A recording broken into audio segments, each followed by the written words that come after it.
all these groups of people. I was shocked that surfing was therapeutic for all of them. It really was incredible watching the transformation. More and more people will experience healing, and that's what this whole thing is about.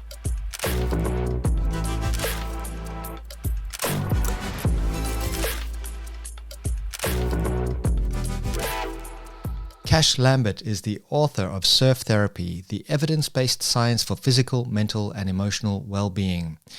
He is the founder and director of editorial for American Surf Magazine, a former editor for Hawaii's Free Surf Magazine, and his articles have been featured in ESPN, Outdoors, Surfing Magazine, Eastern Surf Magazine, and many more.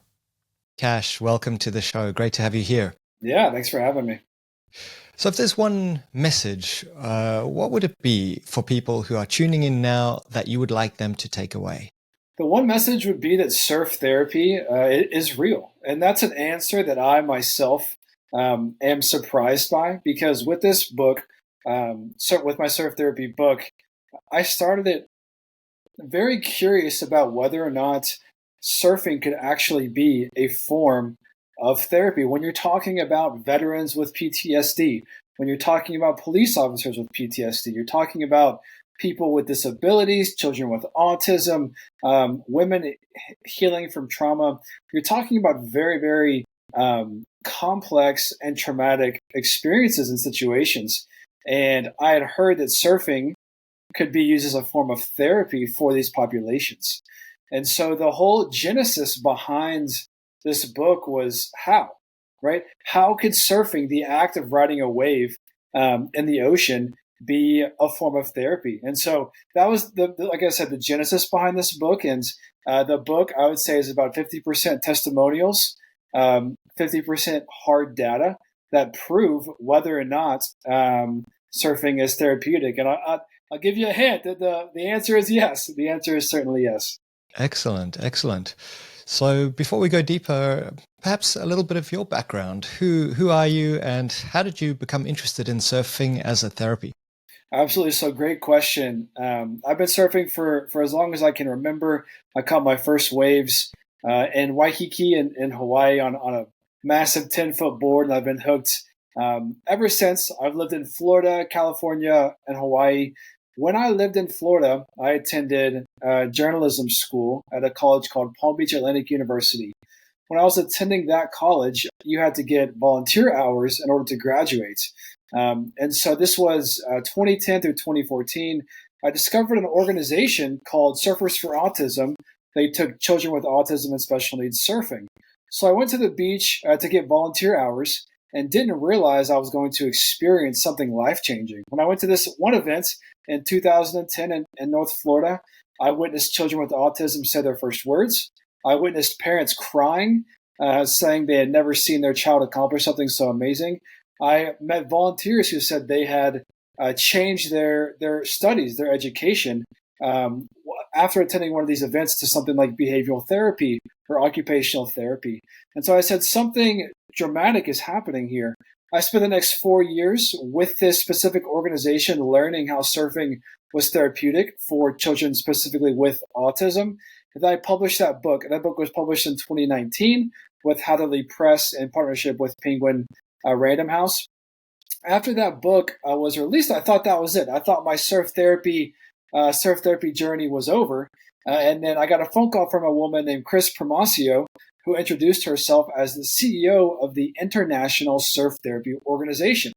And Brad, I had no clue there was a surf therapy movement running parallel to my first book. She asked me to come and speak at a conference, saying that I'd written the first book on surf therapy, and she wanted me to be there and speak. So I went to LA, and I spoke about my experiences and how I'd seen surfing be therapeutic for children with autism. This episode is brought to you by Start With Values. If you'd like to reduce stress and increase fulfillment in your work and life, then check out startwithvalues.com. There, you'll be able to download the Values app, which helps you to discover your core values and bring them to life through micro habits. There is a values course so that you can learn about the science and practice of core values, and you'll be able to pre-register for my forthcoming book called Start With Values. I hope that these tools will enable you to achieve more fulfillment and make more meaningful decisions on your journey of life.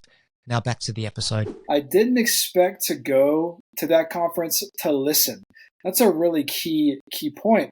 After I spoke, I hung around and listened to a few other speakers, and I heard about how surfing was therapeutic for veterans with PTSD, for children living in the radiation zones of Chernobyl, for women healing from trauma, for police officers, for refugees, for kids in townships in South Africa.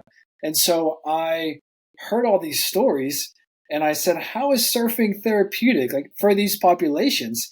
And it was the exact same question that had started my first book, which is called Waves of Healing, was how was surfing therapeutic for autism? So sitting there in 2019, I'm in the crowd at this surf therapy conference. I said, how is surfing therapeutic for all these populations? That was the start of the second book, Surf Therapy, the Evidence-Based Science for Physical, Mental, and Emotional Well-Being, that is in bookstores around the world today. Now, for our audience, I have some connections in common, and it's fascinating to discover that no matter where in the world you are, you can be connected by this activity that we call surfing, and we'll get there soon. But before we talk about the program here in Mount Maunganui, where I live in New Zealand, how would you define surf therapy?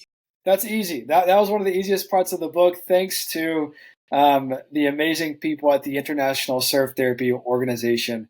I asked them how they defined it, because for me, the act of surfing is therapeutic. I'm sure, Brad, you would agree that just you surfing alone is therapeutic, right? But this is how they defined it. This is how I carry the definition throughout the narrative in the book. They define it as the use of surfing as a vehicle for delivering intentional, inclusive, population-specific, and evidence-based therapeutic structures to promote psychological, physical, and psychosocial well-being. And again, while the act of surfing alone can be considered therapeutic, I definitely agree that it is. This is how I defined it in the book, as a group of people specifically going to the beach to provide specific therapy for a group of people in need. Well, I can testify to that. As a teenager in Durban, South Africa, surfing was my respite from chaos and, the angst of youth and all of those types of things. And it certainly is therapeutic. I suppose it does also depend on where you go surfing. A session at Snapper Rocks on the Gold Coast of Australia might be more stressful than therapeutic, but that's up to you to go and find a place where you can catch some waves and use it as a therapeutic intervention. Although I suppose the more you master it, you can pretty much go anywhere and fit in and still find a few waves. But what are some forms of surf therapy that surprised you when you were researching the book? You mentioned lots of different places around the world. Yeah, pretty much every single population that finds surfing therapeutic surprised me. And I've already mentioned a handful. Some that's off the top of my head, I heard about a group in Ireland who takes children and young adults from the radiation zones in Chernobyl and Belarus. They take them surfing. And during that, I believe it's about a month stay in Ireland. And during that month, I'd have to double check the stat, but this population's radiation levels decreased by a very large amount. And I heard that, and I said, "Are you kidding me? That's absolutely incredible." I heard about refugees who had left the Syrian civil war and had found shelter in England, how they were healing from the traumas of what they had seen, not only in Syria, but also the trauma of moving and migrating and everything that entails, that they were finding respite in the sea with surfboards. I heard about children who live in townships in South Africa who experience tremendous, significant, life-changing events. I believe the stat was something like the average American experiences 1 or 2 traumatic events in their lifetime, versus the average child in a township in South Africa will experience about 8. Just absolutely wild statistics.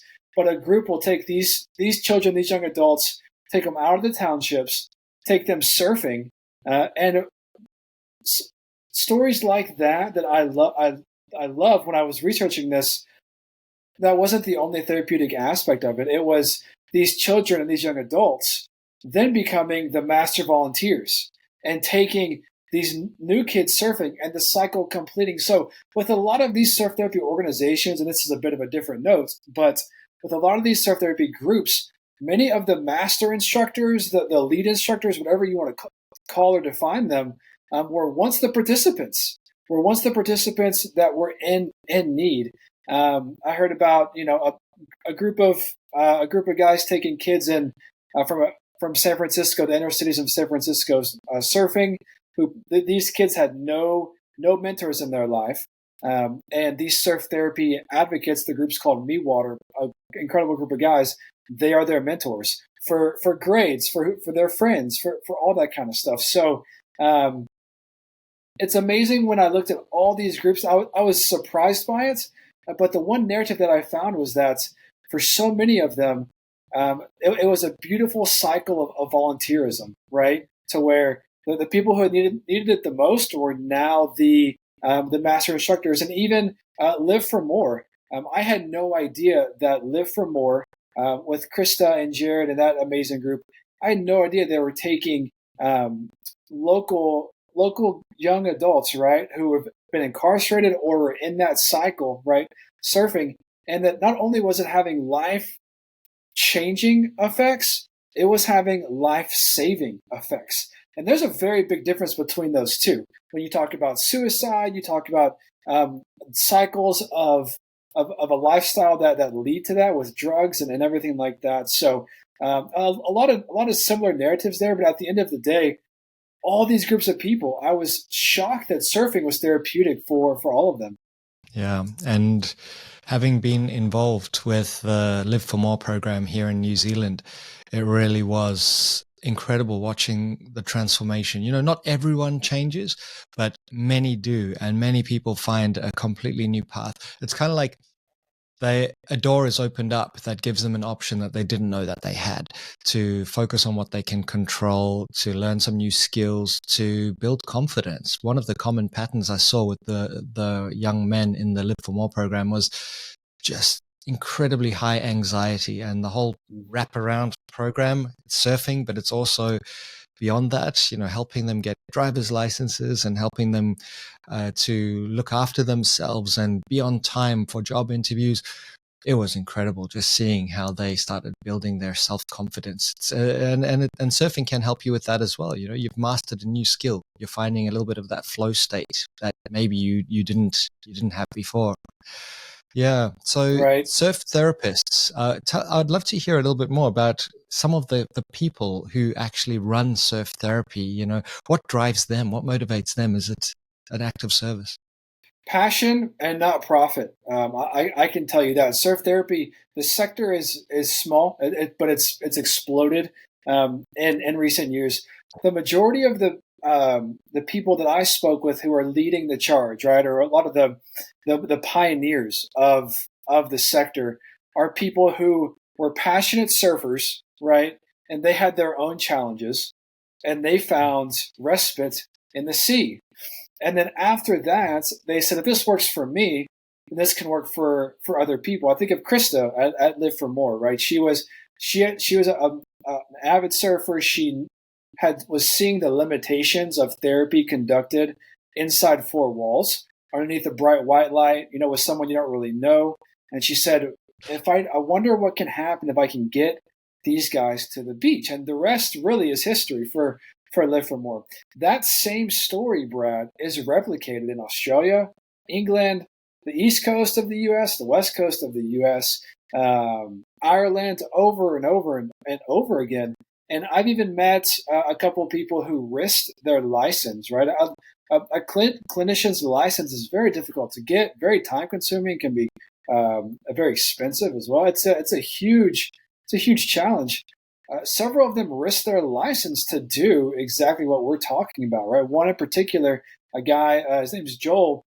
He's in Australia. He's a lifelong surfer. He charges bigger waves than I'll ever surf, probably. He's incredible.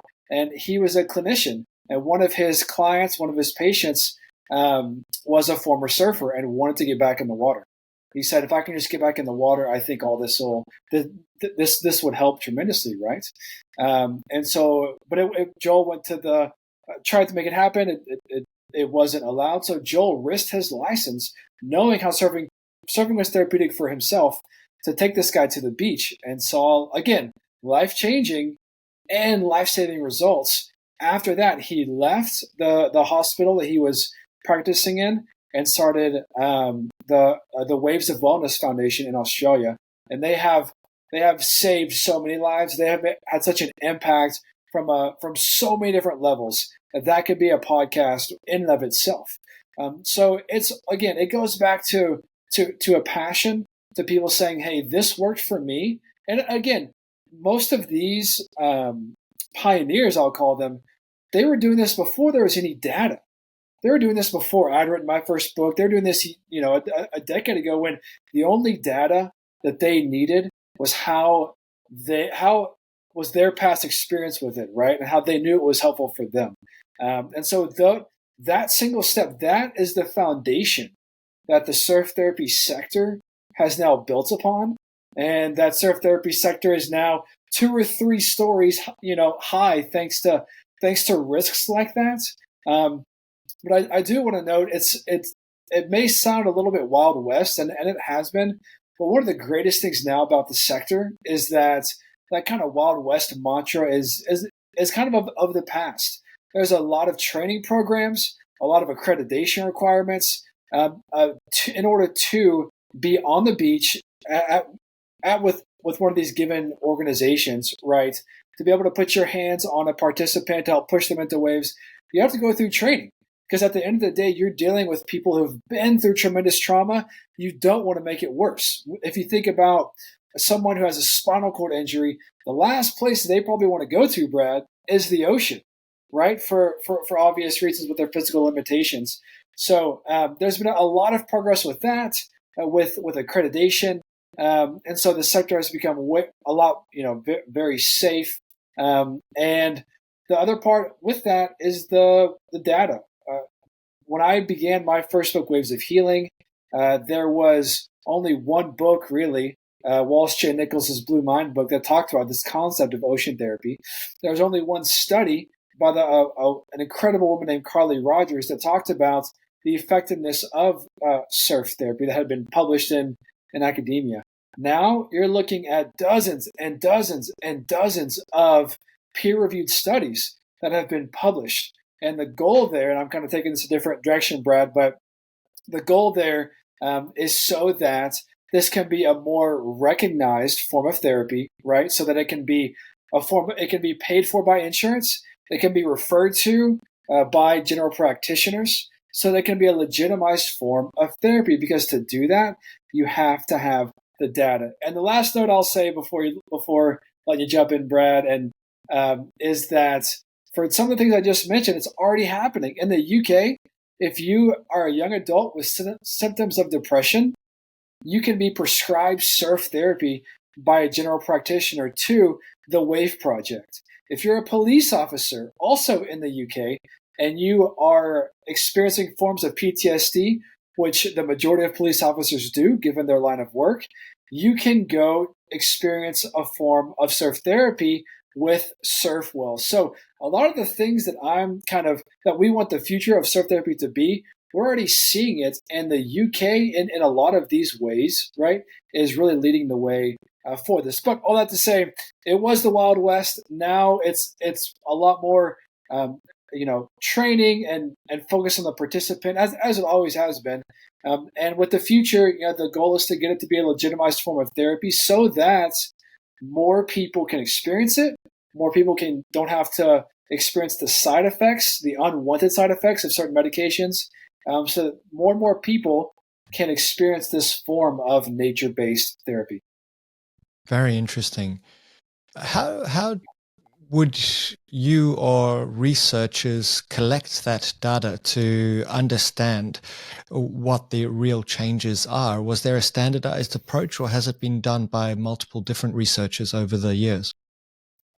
right? So there's been a standardized approach throughout the research, and one thing that a lot of surf therapy organizations have done that I believe is brilliant. And if you're thinking about surf therapy, or if you are involved with a surf therapy organization thinking about this same concept, right, of research, partner with your local university.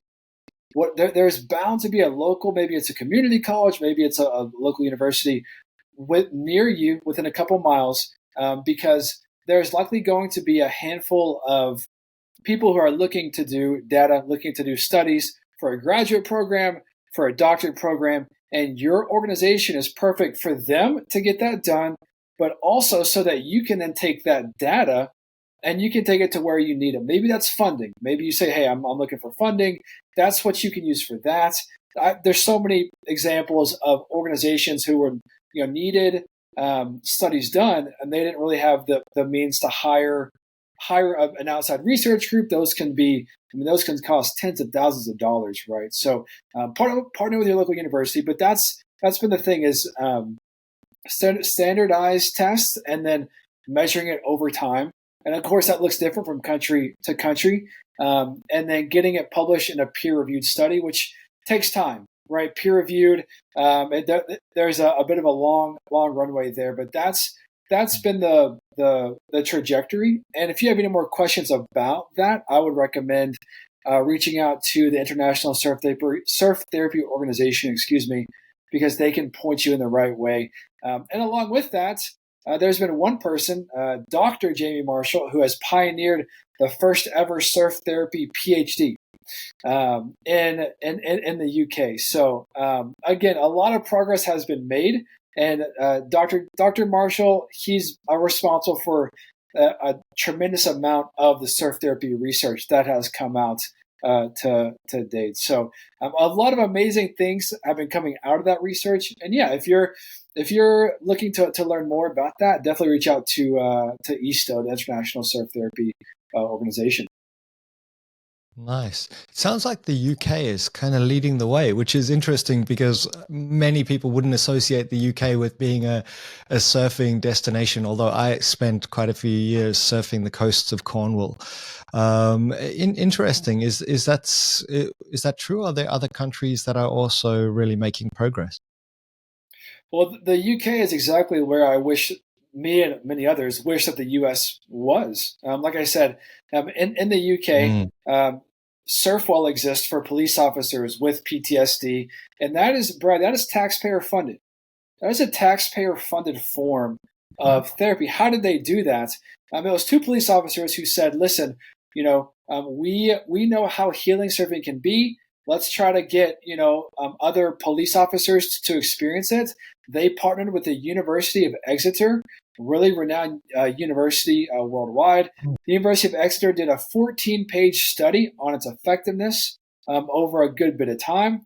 The police officers, James and Sam, then took that 14-page study, took it to the police, the police chief, the police constable, and said, "Hey, look how therapeutic this is. Don't take it from us.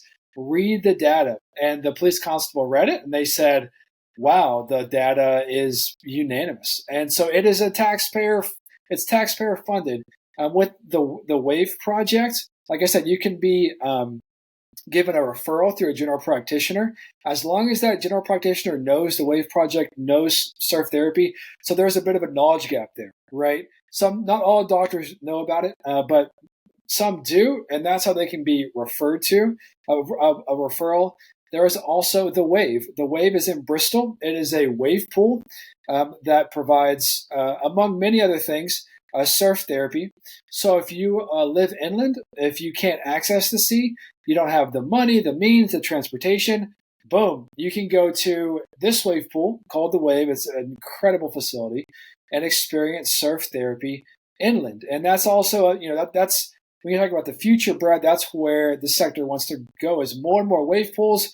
Of course, Brad, Wave Garden, right? As more and more wave gardens pop up, not only can they be, a form of fun or entertainment, they can be a form of surf therapy for populations who otherwise can't reach it. And also, like I mentioned earlier, Dr. Jamie Marshall, he received his doctorate in the UK. So the UK, they're leading the way. They definitely are. In the US, here in the US, there's a lot of effort to do things like that, right? A lot of effort to get insurance to recognize surfing as a form of therapy. So similar to here in the U.S., with your health insurance, you get 30 chiropractor visits a year. You may get a couple of massage visits paid for by your health insurance, maybe acupuncture.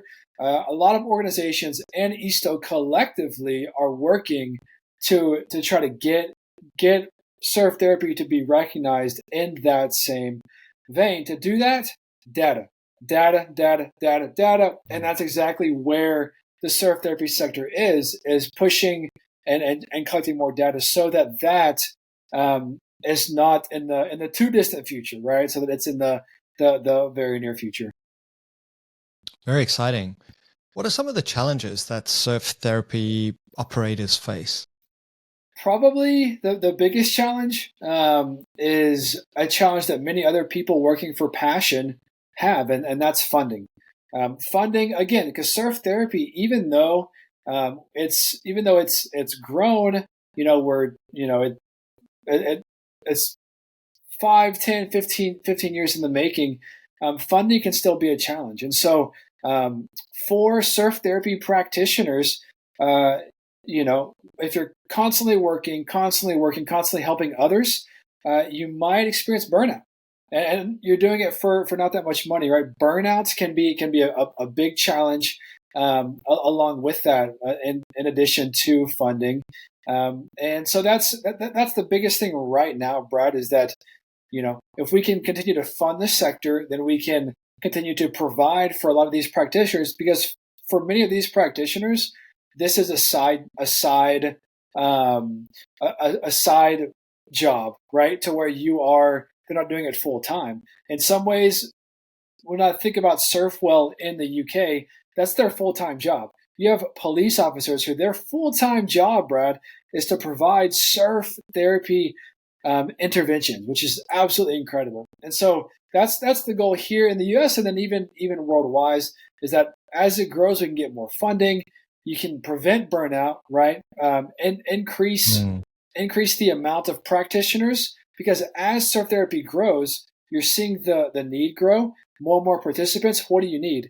You need more workers, right? You need more volunteers. You need more master surf instructors. You need more surfers, right? To answer that call. So that's a few of the biggest challenges right now, but it's not challenges that are insurmountable, right? It's not challenges that are too difficult to face. And I think in time, I think this sector will get there. And again, I don't believe I've mentioned this. I'm not a practitioner.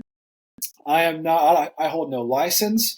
I hold no. I don't have a role really with the International Surf Therapy Organization. I'm a storyteller. That's all I am. I'm a storyteller, and when I came across these stories, I knew I had to tell them. So that's kind of my that's how I'm involved.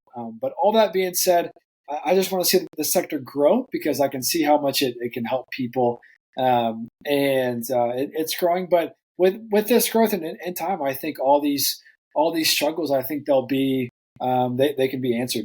You have a section in your book containing advice for surf therapy practitioners. Perhaps you could share why you wrote that chapter and what is some of the advice? Yeah, I was talking with the pioneers of surf therapy, some of the first people to put their hands on a surfboard and take someone in need surfing. As I was talking to them, I just said, "Hey, what's some advice that you have for maybe someone who has never never doesn't know about surf therapy but wants to get involved, or maybe someone's running a surf therapy organization today, and they're looking for that next step on how to grow their organization. Maybe it's a surf therapy practitioner who has been doing this for years and they're burned out. They don't want to know, that they need help.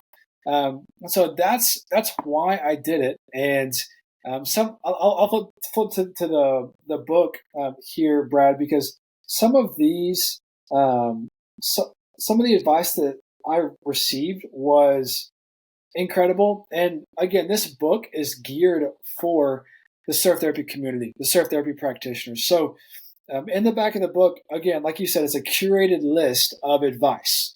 And for some people, some of the quotes may ring true. For some people now, it may take some time. But here's one that I love. This was what Carly Rogers said. She's referred to as the mother of surf therapy. She said, for existing therapists, grow it small and steady. Make sure you're making the impact you want before you grow and grow. How do you keep the integrity of the program and expand to get the monetary income to continue your program? Do you start to lose efficacy? Keep the integrity. And obviously, she's saying, hey, as surf therapy grows, as the goal, you get more and more funding. Keep it about the program, right? Don't make it about something else that it shouldn't be. This is what Chris Promocio had to say. This is beautiful. She said, first surf therapy programs start with your heart. Let that guide you in your acts of service. Second, practice collecting data. If research is outside your wheelhouse, which we talked about earlier, Brad, collaborate with local universities to access expertise. You can connect with professors and students interested in collaborating on research projects by contacting researchers from different fields, whether that's psychology, occupational therapy, or sports psychology. And let me skip to our last point. Most importantly, this partnership can lead to valuable insights and findings that contribute to the advancement of surf therapy. Meaning that if you're a surf therapy organization and you get data, it's not just going to help you, right? It's going to help the sector at large. And then Nick Hounsfeld, the founder of the Wave, which is the wave pool in Bristol in the UK, he said, if you can use surfing to change just one person's life, that's incredibly powerful. And if you then have the capacity to scale this up and have an impact on a far greater number of people, that's really exciting. We have seen surf therapy in action at the Wave through our work with groups like the Wave Project, but we also witness the positive power of being in waves every day for everyone who steps into the wave pool. It's what drives us. It's important to have that clear sense of purpose, and hopefully everyone in surf therapy is driven by a desire to make a positive impact on people's lives. It doesn't matter if it's for one person or hundreds of thousands of people. It's all about creating purposeful impact and democratizing blue health. So, Brad, I could keep reading. If we had the time, I would read over and over and over again. There's a ton of pages in here talking about having a trained water team to having fun on your participants' terms, not really, not doing therapy by what you think needs to be done, but doing therapy by what that participant needs in that moment, right? I could go on and on. I know we're strapped with time, but I would recommend if you're, regardless of your involvement in surf therapy, you're brand new, you've been doing this for ever since it began, and we've talked before. Check out the back of the book, because that index provides some of the best wisdom that can fuel you and your organization today, tomorrow, and then in the future to come. Love it. So we talked about those people who were suffering from high levels of radiation, the kids in South Africa, the veterans, the Live for More program in New Zealand, which is for young men who have just come out of the justice system.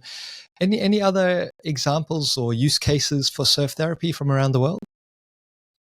That was the one fatal flaw with this book, and this is something I've communicated to anyone in conversation about it, is that with a book, you only have a certain amount of pages, right? You do, yes. If I could write about every surf therapy organization today, I would have loved to, but I had to limit it to 250 pages. So all that to say, when I first started this book, and even my first book, Waves of Healing, How Surfing Changes the Lives of Children with Autism, it's been amazing to see surf therapy go from a few organizations to a couple dozen to, okay, now there is maybe 30, 40. Now there's over 100. And so it's incredible because the need is being met. And I also brought in the back of the book, I included an index with a list of many of those 100 surf therapy organizations, right? So wherever, Okay. what coast you're in Australia, New Zealand, here in the U.S., the U.K. Flip to the back of the book, you can find an organization that's probably very close to you, and your area. So all that to Mm. say, Brad, there's again every population that I looked at for this book surprised me about how surfing was therapeutic for them individually and collectively too.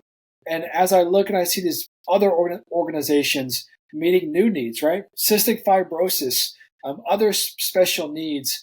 The list goes. The list of needs in the 21st century is massive, and that's not something I mentioned in the book. Is that you talk to someone in 100 years ago, they would say the 21st century there'll probably be no disease, flying cars, no disease, people will be better. And you look at it historically, it's worse. It's worse. So surf Mm. therapy is there to meet this massive growing need. And even after we talk, I'm sure there's going to be a brand new surf therapy organization that pops up on some coast about some need that I didn't even know about, right? And so that's what's so amazing is that people are taking this concept of surf therapy, right? They're using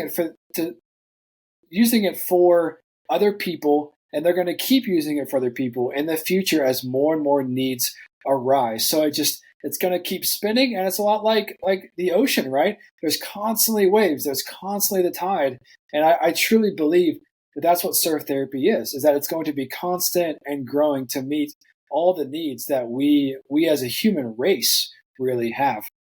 It's such an exciting field. I love the term you used earlier, blue health, that represents this kind of connection to the environment. We know about practices such as Shinrin-yoku in Japan, forest bathing, and we know about the benefits of time in green spaces, but it's time for the research to be done to prove the benefits of being in blue spaces. And in my own experience, well, there's nothing like paddling out for a surf and just catching a few waves and just being in that watery embrace of the ocean. It's kind of such a special experience. How often do you get to go and get a dose of surf therapy for yourself? As much as possible. I used to live in Hawaii, on Oahu's North Shore. I was there for the past 8 years, so I surfed a lot more then. I'll tell you that. I lived maybe 5 minutes from the beach. I love surfing on the North Shore. Love surfing down in town. Like I said, that's where I learned to surf in Waikiki years ago. And now my family and we relocated to Florida, so we don't surf as much. Again, I have a baby girl and another baby on the way as well. So I don't surf as much as maybe I would like to, but my life is fulfilled in different ways, right? I love Yeah. being a dad. It's the greatest the greatest gift. I'm looking forward to sharing that this concept of surfing and surf therapy with my children. So I don't get to surf as much as I would like, but that makes it when I do get to surf, it makes it more special. But yeah, a few times a week for sure. I would love to be out there every day like I used to be when I was on Oahu's North Shore, but it's not the case anymore. And I love writing about it. Right, I love being able Mhm. to tell these stories of how surfing is therapeutic for so many people across the world. Really, I was able to live through these people, and see waves as they saw them, see breaks in England, Australia, New Zealand, some places I haven't been. I was able to see it through their own eyes. So yeah, don't get to surf as much, but writing about it is the next best thing. What do you think the future is for surf therapy? We talked about it a little bit, but that's where wave pools come in. When you talk about inland Mm. populations, Brad, and oh, okay, surfing, that's great, but it's so niche. It's only for people on the coast. All the Yeah. studies show here in the U.S. and abroad, the majority of people do not live near the sea, right? And so the goal is that surfing is not just for coastal communities. As this wave pool arms race heats up, I could talk about this for the next 20 minutes, but wave pool wave pools and wave pool technology is exploding right now, thanks to the technology being way more affordable. It's exploding worldwide. There's a handful of parks here going in Florida, California. I mean, it's incredible. So the goal is for that to really be a mental treatment, mental health, physical health, and emotional health treatment facility for inland populations who otherwise can't reach the sea. So that's for inland populations. When you look at surf therapy collectively, the goal there, like we talked about earlier, more research, more practitioners leads to more research, right? That research can lead to this being a legitimized form of therapy. Because again, I'm not a clinician, I don't have a license, but it doesn't take someone with that to see that we are not seeing 100% success rates for forms of therapy across the board, right? Some forms of therapy are, less than 50%. Some are higher than 50%. But even if it's at a 99%, that's 1% of people that still is not getting the right treatment that they need for whatever they're struggling with, right? And it just makes sense, Brad, to go back to nature. We here in the West, we're constantly in rooms walled off from nature.